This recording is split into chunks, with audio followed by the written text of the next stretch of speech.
তো তোমরা দেখতেই পাচ্ছ প্যাকিং কমপ্লিট। হঠাৎ করে বলছি প্যাকিং কমপ্লিট মানে বুঝতে পারছো তোমরা আমরা কোথাও একটা যাচ্ছি। তো কোথায় যাচ্ছি? এখন যাচ্ছি হচ্ছে কলকাতায়। তো মানে ট্রেন রয়েছে আর একটু পরে। তো প্যাকিং আমাদের কমপ্লিট, তো তারপরে বেরোবো। দীপা জাস্ট বেরিয়েছিলাম একটু আগে, তো জাস্ট ঘরে ঢুকলাম। কি কিনতে বেরিয়েছিলাম হচ্ছে অক্সিজেন, পোর্টেবল অক্সিজেন সিলিন্ডার, যেটা খুব দরকার। হ্যাঁ ওখানে বলতে এখন বলবো না কোথায়। আপাতত কলকাতায় যাচ্ছি, তারপরে বাকিটা দেখতে হবে, ধীরে ধীরে ডিসক্লোজ করবো যে কোথায় যাচ্ছি।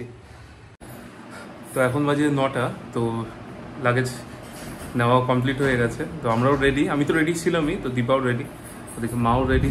এখন সব লকটক করছি আর হচ্ছে টোটো ডাকতে যাবো, কারণ অনেকগুলো লাগেজ আছে। এখানে আমাদের দুটো রয়েছে, নিচে মার রয়েছে, আবার ওদিকে বাকিদেরও রয়েছে। তো দেখাচ্ছি আর কে কে যাচ্ছে। তো একটু কমপ্লিট করবো, তারপরে বেরোবো। আর ওদিকে দীপা তখন থেকে সেলফি তুলছে না, ভিডিও করছে না, কিছু বোঝা যাচ্ছে না, কারণ মুখ বন্ধ। তো চলো রেডি হয়ে আর ওগুলো নামাই ফটাফট, টোটোতে ওঠাই, স্টেশনে পৌঁছে তারপরে দেখাচ্ছি। Good morning. কালকে ট্রেনে ছিলাম আর দেখানো হয়নি সেটা, তো আজকে কলকাতা ঢুকবো। জাস্ট বাংলা আপারে ছিলাম, এই পাশে দীপা আছে।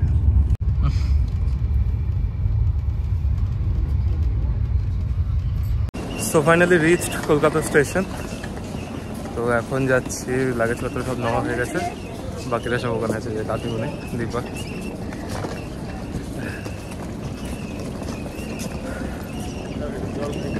না জল ইয়ে লক করা আছে কিন্তু এখানে।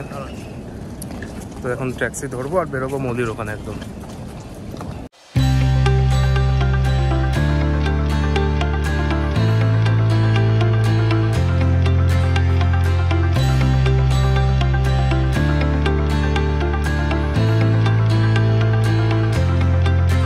তো ফাইনালি পৌঁছলাম মৌলির এখানে। আর মারাত্মক গরম, মানে হিউমিডিটি প্রচন্ড। রেডি হলাম, রেডি হয়ে কলকাতা পৌঁছেছিলাম অনেকক্ষণ আগে সকালে। তো এখন বেরোচ্ছি একটু স্টেশনের দিকে। তো স্টেশনে বলতে ওখানে আরেকজন কাকিমণির বাড়ি রয়েছে, কাকু বলছেন, তো ওখানে বেরোচ্ছি, ওখানে যাই। তখন উবের বুক করলাম, তো আসুক তারপরে বেরোবো। অনেকক্ষণ আগেই এখানে পৌঁছেছিলাম, তো ভিডিওটা করা এই কারণে এসে খুব টায়ার্ড লাগছিলো, ঘুমিয়ে গিয়েছিলাম। জাস্ট ঘুম থেকে উঠলাম, স্নান টান করলাম, স্নান করে এসেছিলাম, আর একবার স্নান করলাম, কারণ গরম লাগছিলো প্রচণ্ড পরিমাণে। তো আজকে এখানেই থাকবো, তো কালকে যাব আবার মন্দিরের ওখানে, তারপরে ওখান থেকে কালকে দিনটা থেকে তারপরে পরশু দিনকে ট্রেন।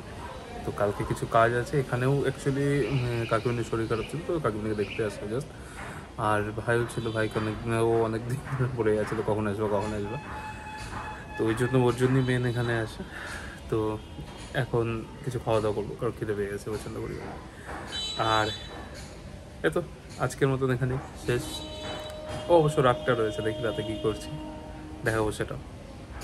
ঠিক আছে, সকালবেলা ঘুমের থেকে উঠে ক্যারাম খেলা শুরু হয়ে গেছে। মা ভার্সেস রিজু, এই কে জেতে, কে কততে আছে?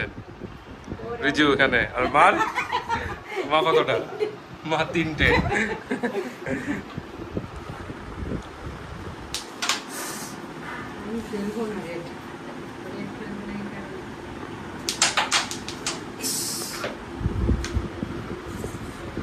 রিজু চলে গেল আরেকটা, এই মা ফেলতে পারে কিনা। হ্যাঁ ফেলাইছে।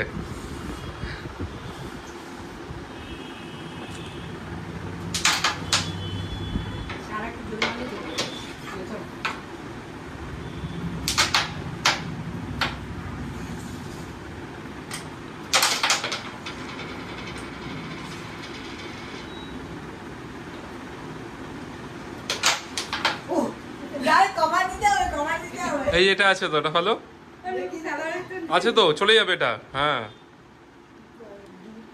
চলে যাবে, কি করে মারলে?